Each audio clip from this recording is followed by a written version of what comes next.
আজকে দুপুরে লাঞ্চে সবার জন্য আমি একাই রান্না করেছিলাম। আমারই বেশিরভাগ পছন্দের তরকারিগুলো ছিল।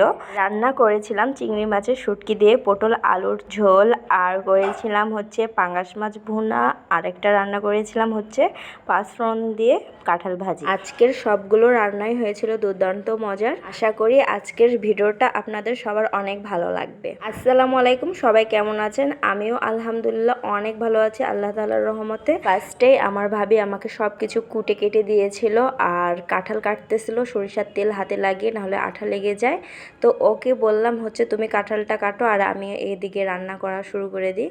তো ফার্স্টে আমি মাছটা ভুনা করব, তার জন্য মাছটাকে আমি লেবু দিয়ে অনেকক্ষণ ভিজে রেখেছি। ধোয়ার পর দেখতেই পাচ্ছেন যেহেতু পাঙ্গাস মাছ একদম সাদা করে ধুয়েছি। তারপর আদা রসুন বাটা, হলুদের গুঁড়া, মরিচের গুঁড়া, লবণ দিয়ে 10 মিনিটের মতন মাখিয়ে রেখে দিয়েছিলাম। তারপর তেলে ভেজে নিব।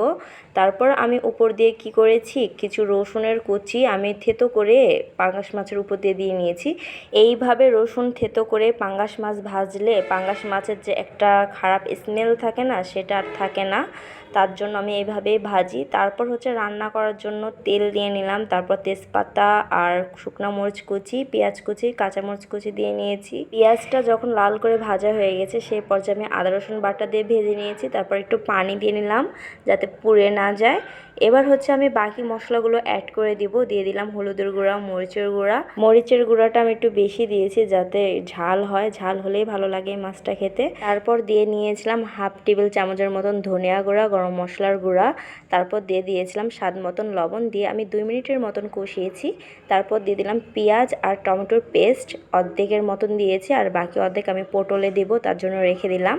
তারপর মশলাটার সাথে আমি ভালো করে কষিয়ে নিয়ে একটু তেল দিয়ে ঢেকে দিলাম। আমি মশলাটা 5 মিনিটের মতন কষিয়ে নিয়েছি। দেখতেই পাচ্ছেন তেল ফুটে উঠেছে আর মশলার গ্রেভিটা কতটা গাঢ় হয়ে গেছে, নিচ দিয়ে লেগে যাচ্ছে। এ পর্যায়ে হচ্ছে আমি দিয়ে দিব ভেজে রাখা মাছগুলো। মশলাটা যখন আমি ভালো করে কষিয়ে নিয়েছি তার উপর দিয়ে আমি সব মাছগুলো দিয়ে নিলাম যেগুলো আমি ভেজে রেখেছিলাম। এবার হচ্ছে আমি যতটুকু দরকার ততটুকু পানি দিয়ে নিব ফুটিয়ে নেওয়ার জন্য। এইভাবে একদিন মাছ রান্না করেই দেখেন, পাঙ্গাস মাছ যারা খেতে পারেন না তারাও খাবেন, এতটাই মজার লাগে। আর ট্রাস্ট মি, এতটাই মজার হয়েছিল, আর একটুও গন্ধ ছিল না। পাঙ্গাস মাছ নাকি মানুষ গন্ধে খেতে পারে না, কিন্তু একটুও কিন্তু গন্ধ ছিল না।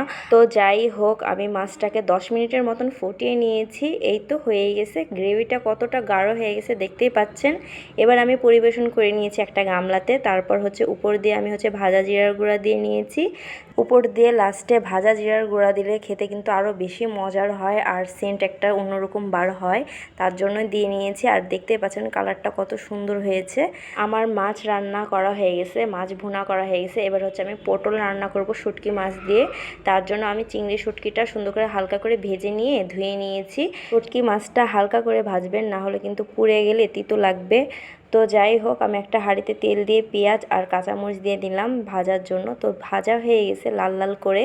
তারপর আমি দিয়ে দিলাম আদা রসুন বাটা হালকা পরিমাণ, কারণ শুটকি মাছে যদি ময় মশলা বেশি হয় তাহলে কিন্তু শুটকির সেন্টটা থাকে না, তার জন্য আমি আদা রসুন বাটা অল্প পরিমাণ দিয়েছি। তারপর দিয়ে দিলাম হচ্ছে হলুদের গুঁড়া, মরিচের গুঁড়ো আর হচ্ছে লবণ স্বাদ মতন, দিয়ে নাড়াচাড়া করে সে যে আমি রেখে দিয়েছিলাম না টমেটো আর পেঁয়াজের পেস্ট, সেটা দিয়ে নিলাম, দিয়ে ঢেকে দিলাম কষানোর জন্য। 5 মিনিট পর চলে আসলাম। দেখতে পাচ্ছেন কতটা সুন্দরভাবে কষানো হয়ে গেছে, আর কালারটা কত সুন্দর আসছে এখনই, তাই না? তারপর দিয়ে দিলাম হচ্ছে চিংড়ি মাছের শুটকি, দিয়ে এখন মশলাটার ভিতর চিংড়ি মাছের শুটকি দিয়ে ভালো করে কষিয়ে নিচ্ছি আমি। কষিয়ে নেওয়ার পর আমার যে পটল আর আলু কেটে রেখেছিলাম লম্বা লম্বা করে, সেগুলোও দিয়ে দিলাম। দিয়ে পটল আর আলুটাকে আমি সুন্দর করে কষিয়ে নিব 5 মিনিটের মতন ঢেকে দিয়ে। আমাদের বাসায় আবার হয় কি, মাছ ভুনা বা ভাজি যাই করি আমাদের পাশে একটা তরকারি ঝোল থাকাই লাগে। আমার আম্মু বলে তরকারির ঝোল খাওয়া ভালো আর তরকারি খাওয়াও ভালো, তার জন্য আমাদের বাসায় মাছ মাংসর পাশে একটা নিরামিষ তরকারি থাকেই। সেই ছোটোকাল থেকেই এভাবেই খেয়ে আসছি। তো যাই হোক, আমি পটলটাকে ভালো করে কষিয়ে যতটুকু ঝোল লাগবে দিয়ে ঢেকে দিয়েছিলাম ফুটানোর জন্য।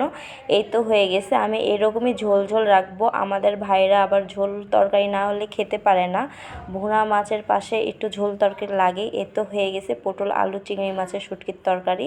আমি উপর দিয়ে কোনো ধনেপাতা কুচি বা জিরা ভাজা দিব না, কারণ শুটকি মাছে কোনো রকমের মশলা দিতে হয় না, নাহলে চিংড়ি মাছের শুটকির ঘ্রাণটা চলে যাবে। এইবার আমি হচ্ছে কাঁঠাল ভাজি করব। আমার তরকারি মাছ রান্না করা হয়ে গেছে, এবার কাঁঠাল ভাজি বাকি আছে।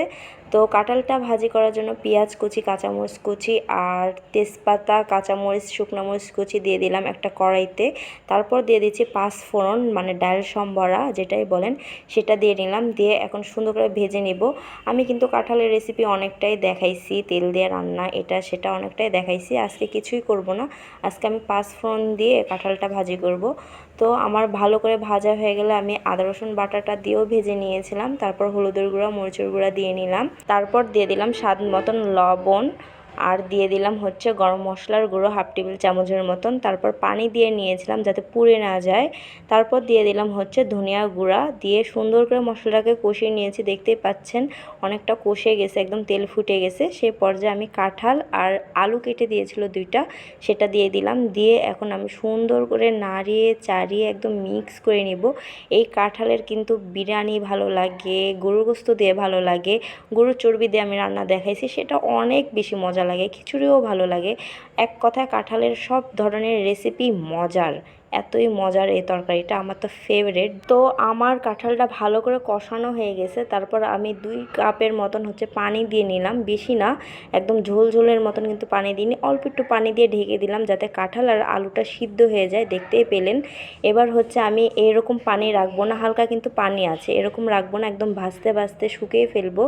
এই পর্যায়ে আমি দিয়ে দিলাম চিনি। স্বাদটাকে ব্যালেন্স করার জন্য আমি চিনি দিয়ে দিব 2-3 টেবিল চামচের মতন। এতে আরও বেশি কিন্তু কাঁঠালটা স্বাদ লাগে। আর আপনারা বলতে পারেন যে কালো লাগছে কেন, আসলে হয়েছে কি, এই কড়াইতে আমার ভাবি আগের দিন আমের আচার করেছে, তার জন্য কড়াই দিয়ে কল উঠতেছিল, তার জন্য হচ্ছে কালো হয়ে গেছে। অনেকে বলতে পারে যে আপনি কাঁঠালটা হলুদ দিয়ে সিদ্ধ করে নিতেন তাহলে হতো না, আসলে হলুদ দিয়ে সিদ্ধ করা লাগে না, আমরা এরকমই রান্না করি সিদ্ধ ছাড়া, তাতে কখনোই কালো হয় না। করার জন্য একটু কালো হয়ে গেছে, কিন্তু অতটাও কালো হয়নি, ক্যামেরার জন্য ওরকম মনে হচ্ছে। তো ভাজা হয়ে গেলে উপর দিয়ে আমি ভাজা জিরার গুঁড়া দিয়ে দিলাম, আর অনেকটা মাশাল্লাহ মজার হয়েছিল। আমি তো এই কাঁঠাল ভাজি দিয়ে 2 থালি ভাত খেয়ে ফেলতে পারবো, এতটা মজার হয়েছিল কিন্তু। আর সবার অনেক পছন্দ হয়েছিল আজকে সব তরকারি। আজকে আমি অনেক কষ্ট করে রান্না করেছি, যেহেতু অনেক গরম ছিল, এত গরম, তার ভিতর আমি সব কিছু একা হাতে রান্না করেছি। আর আমি রুমে বসেই কিন্তু ভয়েস দিই, বাট রোডের পাশে বাড়ি হলে যা হয়, খালি গাড়ি ঘোড়ার আওয়াজ চলে আসে, আপনারা একটু কষ্ট করে স্কিপ করবেন সেই আওয়াজগুলো। তার ভিতর বাসায় বাচ্চা আছে, তারও আওয়াজ হয়। আমি অনেক চেষ্টা করি আলাদা রুমে এসে ভয়েস দিই, তারপরও আওয়াজগুলো উঠেই যায়। তো আজকের ভিডিওটা কেমন লাগলো অবশ্যই কমেন্ট করে জানাবেন। ভিডিওটা ভালো লাগলে লাইক, ফলো, শেয়ার করে দিবেন। আমার ইউটিউব চ্যানেলটাকে সাবস্ক্রাইব করে দিবেন। দেখা হবে নেক্সট কোনো ব্লগে, ততক্ষণের জন্য সবাই ভালো থাকুন, সুস্থ থাকুন, আল্লাহ হাফেজ।